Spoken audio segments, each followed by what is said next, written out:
ওর বন্ধু তোমাদের তো আজকে নিয়ে চলে এসেছি অ্যাকচুয়াল প্রশ্ন দীঘার সমীকরণের পার্ট 2। পার্ট 1-এ আমরা এত অবধি করেছিলাম, তো আজকে সমাধান করবো। চলো শুরু করা যাক। তো প্রথমে যে সমাধানটি আছে সেটা হচ্ছে যে 3y² - 20 = 160 - 2y²। তো আমরা জানি যেগুলো চলরাশি সেগুলো সমান চিহ্নের বাঁ দিকে থাকে, আর যেগুলো যেগুলো হচ্ছে তোমার ধ্রুবক সংখ্যা সেগুলো সমান চিহ্নের ডান দিকে থাকে। তো আমরা দেখছি এখানে একটাই চৌরাশির সংখ্যা, সেটা হচ্ছে ওয়াই, মানে y²। তো এইদিকে 3y² আছে, আর ওইদিকে ছিল -2y²। সেটাকে আমরা এদিকে নিয়ে আসবো। এবার জানি আমার সমান চিহ্নের এদিক ওদিক করলে সেদিকে এই যে চিহ্নগুলো থাকে সেগুলো চেঞ্জ হয়। তো এখানে -2y² আছে, সমান চিহ্নের বাঁ দিকে এটা কি হবে, +2y² হইবে। যদি এখানে প্লাস থাকতো তাহলে এইদিকে এলে মাইনাস হয়ে যেত, মানে যা থাকবে সেটা উল্টোটা হয়ে যাবে। আর এখানে আগে থেকে 160 ছিল, এবার এখানে -20। আমরা কি বলেছিলাম যে ধ্রুবক সংখ্যাগুলো সমান চিহ্নের ডান দিকে আসবে। তো -20 একটা ধ্রুবক সংখ্যা, তো সেই -20 আছে যেহেতু, যেই সমান চিহ্নের ডান দিকে যাবে তাহলে এটা কি হয়ে যায় না +20। এরপর এর তিনটে 3y² আর দুটো 2y², তাহলে কটা হয় 5y²। আর এখানে 160 আর হচ্ছে 20 যোগ করলে হবে 180। তাহলে ওয়াই সমান কি করবো আমরা, 180/5।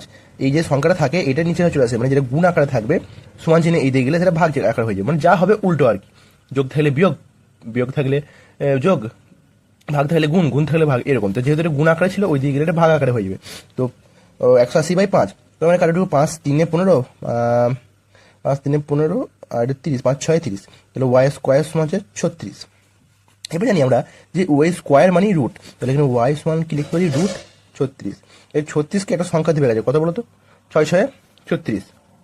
তাহলে এটা কিন্তু y সমান হচ্ছে যে আমরা জানি এরকম 6×6। এবারে জানি কি দুটো 6 তাহলে একটা 6 বেরোবে, তাহলে y সমান শুধু 6, √2 গেল, তাহলে y সমান কত বেরোলো, 6। এবার এখানে একটা ব্যাপার আছে, এইটা প্লাসও হতে পারে মাইনাসও হতে পারে, তাহলে আমরা কি লিখবো, এটা প্লাস অথবা -6। তো আমরা 1 নম্বর অঙ্ক হয়ে গেল। তো নেক্সট অঙ্কটা দেখি। 2 নম্বর অঙ্কটা বলেছে 2x + 1 তার স্কোয়ার প্লাস x + 1 তার স্কোয়ার সমান হচ্ছে যে 6x + 47। তো আমরা জানি এগুলো গুণ হবে। এবারে এখানে একটা ফর্মুলা অ্যাপ্লাই হবে, দেখো a + b তার হোল স্কোয়ার, এটাও a + b তার হোল স্কোয়ার। তো আমরা জানি a + b তার হোল স্কোয়ার মানে হচ্ছে যে a স্কোয়ার, অর্থাৎ 2x তার স্কোয়ার প্লাস 2ab। এবার ab এখন জানি না, ab x 2x আর ab বলতে এখানে 1, তাহলে 1, তার এটা 1 তার স্কোয়ার। তেমনি ঠিক এটুকু ফর্মুলা ফেলবো a + b তার হোল স্কোয়ার, মানে a স্কোয়ার অর্থাৎ x² + 2 × x × a × b 2ab plus b square. আর এখানে সমান 6x + 47 ছিল এটা। তো এটা আমরা ক্যালকুলেশন করবো। এখানে 2x² মানে 4x তার হোল স্কোয়ার, সরি 4x তার স্কোয়ার, 2 দিয়ে 4 আর x স্কোয়ার, এটা 4x²। আর এখানে 2 2 4, তাহলে 4x। আর এখানে 1² মানে একই হয়, তোমরা নিশ্চয়ই জানো। এককে যতবারই সংখ্যা দিই না, 1 লাখ 2 লাখ 3 লাখ 4 যতই থাকুক, সে একের স্কোয়ার আছে মানে সেটা একই হবে, প্লাস x² আর এর 2x 1 আর এর 6x + 47। এর আমি তোমাকে কি বলেছিলাম, যেগুলো ধ্রুবক সংখ্যা সেগুলো সমান চিহ্নে এদিকে থাকবে, যেগুলো চৌরাশি সেগুলো ওইদিকে থাকবে। তো দেখো এখানে একটা জিনিস দেখো, এখানে একটা স্কোয়ার আছে, তার মানে এটা একটা সমীকরণ, অর্থাৎ সমীকরণ দাঁড়াবে, সেখান থেকে আমাদের ফ্র্যাকশন করতে হবে। এখানে দেখি আমরা এখানে একটা x², 4টে x 4x², তাহলে 5x²। এখানে 4টে 4x, দুটো 2x আর একটা 6টা, মানে এখানে এরকম হবে, দেখো 4x আর 2x হবে 6x। এখানে 6x আর এদিকে দেখো সমান চিহ্নের একটা 6 আছে, সমান চিহ্নের ডান দিকে 6x আছে। তো এই যেহেতু 6xটা আছে আর এখানে একটা 6x আছে, তো আমরা 6xটাকে এই সমান চিহ্নের বাঁ দিকে নিয়ে আসবো। তো এখানে +6x আছে, তো এখানে কি হয়ে যাবে, -6x হয়ে যাবে। তার দিকে বাদ কে পড়াচ্ছে দেখো, এখানে দেখো 1 আর এই 1, 1 1 2, এই দুইটা যদি ধ্রুবরাশি সংখ্যা হচ্ছে তাহলে ওইদিকে পাঠাবো। তাহলে এটা হবে 47 - 2। আমরা জানি প্লাসে মাইনাস কেটে যায়, তাহলে +6x -6 কেটে গেল, থাকলো কি 5x² সমান হচ্ছে 67 বলে 67 থেকে 2 বাদ দিলে 45। তো x² সমান হচ্ছে 45/5, 5 সমান হচ্ছে যে 9, তাহলে x² সমান হচ্ছে 9। এবার 9 এর আমরা জানি কি x, এটা এরকম হবে। তো 9 এর বর্গমূল কত জানি, 3। তোমরা নিশ্চয়ই 9 এর বর্গমূল জানো, তাহলে x মান কি 3। আবার এখানে একটা জিনিস আছে, এটা প্লাস না মাইনাস সেটা আমি জানি না, তাহলে এটা +3 হতে পারে আবার -3 হতে পারে। হয়েছে, চলো এবার নেক্সট অঙ্ক দেওয়া যায়। 3 নম্বর অঙ্কটা বলেছে 7 - x - 7 x - 9 195। এবার দেখো এখানে কি হবে না, এটা গুণ আকার আছে, মানে এই দুটো গুণ করতে হবে। এবারে এই গুণ করার নিয়ম কি, প্রথমে এটার সঙ্গে এটা গুণ হবে, আবার এটার সঙ্গে এটা গুণ হবে, আবার এটার সঙ্গে এটা গুণ হবে, তারপর আবার এটার সঙ্গে এটা গুণ হবে। এবার একটা জিনিস আছে, এটা চিহ্ন সমেত গুণ হয়। তো এক্স আর এক্স গুণ করলে আমরা কত হয় জানি, x² হয়, প্লাস প্লাস এখানে প্লাস হলো, তো এখানে প্লাস এক্স মাইনাস মাইনাস মানে মাইনাস 7 গুণ করলে কত হবে মাইনাস 7x। আবার এবার 9 এর সাথে গুণ হবে মাইনাস 9 ইন্টু এক্স মানে মাইনাস 9x।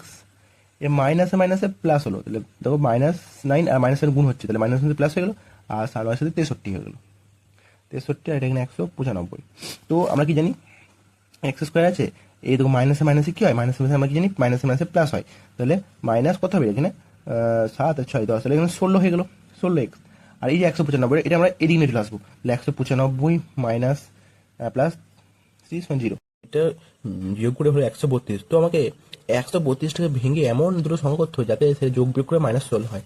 তো যদি আমরা এরকম লিখি মাইনাস 22x প্লাস 6x, দেখো এটার সঙ্গে এটা গুণ করলে এটাই আসবে কিন্তু, আর যদি এটা বিয়োগ করা হয় তাহলে মাইনাস 16 আসবে, তাহলে আমাদের সমীকরণটা দাঁড়াচ্ছে 132 তো এটাকে আমরা এক্স এখান থেকে এই দুটো আমরা এক্স কমন নেবো, তাহলে এখানে এক্স মাইনাস 22 হবে, প্লাস এখান থেকে 6 কমন নিলে এখানে এক্স মাইনাস 22 হবে, তাহলে এক্স মাইনাস 22 এক্স মাইনাস 22 এই দুটো একটা চলে আসবে। আর এখানে প্রথমে হলো এক্স প্লাস 6, তাহলে এখানে x plus 6 is equals two 0। তো এখানে আমাদের দুটো মান বেরবে, একটা এক্স মাইনাস 22 সমান হচ্ছে 0, এখানে x plus 6 is equals two 0। তাহলে এক্স সমান একটা মান বেরবে 22, এক্স সমান হচ্ছে যে মাইনাস 6। তাহলে আমাদের অঙ্কটা কমপ্লিট হলো। নেক্সট অঙ্কটা বলছে, সেটা বলছে যে না 4 দেওয়া অঙ্ক কি 3x minus 24 by x is equals to x by 3। তো যদি দেখছি আমরা এখানে এক্স বাই 3, তাহলে এক্স বাই 3টা আমরা এদিকে নিয়ে চলে আসবো, তাহলে 3x minus 24 by x minus x by 3, কারণ এখানে প্লাস ছিল ইজ ইকুয়ালস টু 0। তাহলে আমরা এটা লসও করবো, তাহলে এখানে কত লসও 3xই হবে, তাহলে 3x এনে নিচে কিনে মানে 1 আছে, তাহলে 1 গুণ করে 3x হবে, ভাগ করলে 3x হবে, এবং 3x সঙ্গে এই গুণ করলে কত হবে 9x স্কোয়ার হবে, মাইনাস আছে মাইনাস দিয়ে দেবো, এখানে এক্স এর সঙ্গে ভাগ করলে কত হবে 3। তো দেখো এটা একটু এরকম দাঁড়াচ্ছে। এবার আমরা কি জানি এর সঙ্গে এটা কোনাকুনি গুণ হয়, তাহলে 3x এর সঙ্গে 0 গুণ করে 0ই হবে, আর এর নিচে মানে 1 আছে, তাহলে 1 এর সঙ্গে গুণ করলে কত হবে না এটাই হবে, তাহলে 9x square minus 72 minus x square সমান 0। তো এখানে দেখো এই মাইনাস এক্স স্কোয়ার সমান 9x স্কোয়ার, তাহলে একটা তাহলে বাদ যাবে একটা, তাহলে হবে 8x স্কোয়ার, আর এই 72 ওই চলে আসবে, তাহলে প্লাস 72 হয়ে যাবে, এক্স স্কোয়ার সমান তাহলে 72 বাই 8। দেখো 8 8 9 72, তাহলে 9 হবে, এক্স স্কোয়ার সমান 9, তাহলে এক্স ওয়ান কি হবে, তাহলে একটা প্লাস 3 হবে একটা মাইনাস 3 হবে।